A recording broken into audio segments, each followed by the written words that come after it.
ప్రతిరోజూ ఉదయం ఈశాన్ ఉధృతంగా ప్రవహించే వేదనది ఒడ్డున నిలబడేవాడు. ఆ నది తన ఇంటిని పాఠశాలను వేరుచేసే ఒక వెండిరంగు రిబ్బన్లా ఉండేది. పాఠశాలకు వెళ్లడానికి ఈశాన్ ఒక చిన్న ఊగిసలాడే పడవ ఎక్కాల్సి వచ్చేది. పడవసీటును గట్టిగా పట్టుకుని మొహంపై పడే చల్లని నీటి చినుకులను తుడుచుకుంటూ భయం లేకుండా నదిని ఎలా దాటాలో అని ఈశాన్ కలలు కనేవాడు.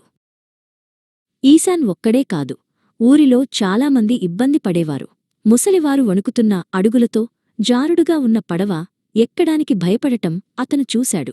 తల్లులు బరువైన బుట్టలను మోస్తూ బురదలో అడుగులు జారకుండా బ్యాలెన్స్ చేయడం చూసి అతను బాధపడేవాడు. దీనికి ఏదో ఒక పరిష్కారం ఉండాలి అని ఈశాన్ మనసులో అనుకున్నాడు. తన గ్రామానికి నది దాటే మార్గం సులభం చేయాలని అతను నిర్ణయించుకున్నాడు. ఆ రోజు పాఠశాల అయిపోయిన తర్వాత ఈశాన్ తన ఉపాధ్యాయుడైన ఆదిత్యగారి దగ్గరకు వెళ్లాడు. సార్, పడవలు లేకుండా ఇంత పెద్ద నదిని ఎలా దాటవచ్చు? మా ఊరికోసం నేను ఏదైనా నిర్మించాలనుకుంటున్నాను అని అడిగాడు. ఆదిత్యగారు చిరునవ్వుతో ఈశాన్ వైపు చూశారు. అతనిలో ఉన్న ఉత్సాహాన్ని చూసి ఆయనకు చాలా ఆనందం వేసింది. ఆదిత్యగారు లైబ్రరీలో ఉన్న ఒక పెద్ద పుస్తకాన్ని తీసి అందులో గట్టితాడుతో చేసిన వంతెన చిత్రాన్ని చూపించారు. దీన్ని తాళ్లవంతెన అంటారు ఈశాన్ అని ఆయన వివరించారు. దీనికి బలం, ఓపిక మరియు సరైన వస్తువులు కావాలి. ఒక చిన్న తాడుతో మొదలైనప్పటికీ అది ఒక గ్రామం బరువును మోయగలదు అని చెప్పారు. ఈశాన్ ఇంటికి పరిగెత్తుకెళ్లి తన తండ్రి సోమేష్కు ఈ ప్లాన్ చెప్పాడు. సోమేష్ నదివైపు, తరువాత తన కొడుకు ముఖం వైపు చూశాడు. మంచి తాళ్లు కొనడానికి చాలా డబ్బు అవుతుంది ఈశాన్ అని ఆయన మెల్లగా అన్నాడు. కాని మనం కలిసి కష్టపడితే ఆ డబ్బును పొదుపు చేయవచ్చు. వారు ఒక చిన్న చెక్క పెట్టెను తీసుకుని ప్రతి నెల కొంత డబ్బును అందులో దాచడం మొదలుపెట్టారు. కాలం వేగంగా గడిచిపోయింది. 1 సంవత్సరం పాటు ఈశాన్ మరియు సోమేష్ ప్రతి పైసాను పొదుపుచేశారు. చివరకు ఆ పెట్టె నిండిపోయింది. వారు పట్నం వెళ్లి ఊరివారు ఎప్పుడూ చూడని బలమైన గట్టితాళ్లను కొనుక్కుని వచ్చారు. ఈశాన్ మరియు అతని తండ్రి తమ కలను నిజం చేయబోతుంటే ఊరివారందరూ ఆసక్తిగా చూడసాగారు.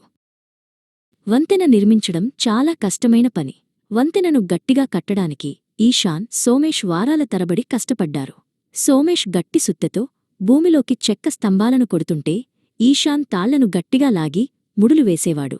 అతని కండరాలు నొప్పి పుడుతున్నా తన గ్రామం కోసం చేస్తున్నాడనే సంతోషం అతనిలో ఉంది. మెల్లగా నదిపై వంతెన ఆకారం రావడం మొదలైంది.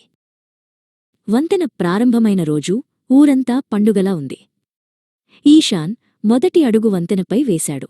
నది దాటడానికి భయపడుతున్న మాయ అనే చిన్న పాపను చూసి అతను తన చేయిని అందించాడు. ఇద్దరూ కలిసి నదిపై ఎత్తులో నడుచుకుంటూ వెళ్లారు. ఇప్పుడు ఆ నది వారిని వేరుచేయడం లేదు, అది వారి కింద అందంగా కనిపిస్తోంది. ఆ తాళ్ల వంతెన ఈశాన్ జీవితాన్నే మార్చేసింది. ఒక వంతెన అంటే కేవలం తాడు, చెక్క మాత్రమే కాదని, అది ఒక నిబద్ధత అని అతను గ్రహించాడు. చాలా సంవత్సరాల తర్వాత ఈశాన్ ఒక ఆఫీసులో కూర్చుని పెద్ద పెద్ద ప్లాన్లను గీస్తున్నాడు. అతనిప్పుడు చిన్న బాలుడు కాదు, లోకాన్ని మార్చగల సివిల్ ఇంజనీర్. ఉక్కు మరియు రాళ్లతో బలమైన వంతెనలు ఎలా కట్టాలో అతను చదువుకున్నాడు. ఈశాన్ తన గ్రామానికి తిరిగి వచ్చాడు. కాని ఈసారి ఒక ఇంజనీర్గా. పాత తాళ్ల వంతెన ఉన్న చోటే ఇప్పుడు రాళ్ళు మరియు ఉక్కుతో నిర్మించిన ఒక అద్భుతమైన వంతెన ఉంది. వృద్ధుడైన సోమేష్ తన కొడుకు పక్కన గర్వంగా నిలబడ్డాడు. నువ్వు ఎప్పటికీ నిలిచిపోయే వంతెనను కట్టావు అని ఆయన మెల్లగా అన్నాడు. ఈశాన్ ఆ వంతెనను చూస్తూ చిరునవ్వు నవ్వాడు. ఇదంతా ఒక చిన్న కల మరియు ఒక తాడుతో మొదలైందని అతనికి తెలుసు.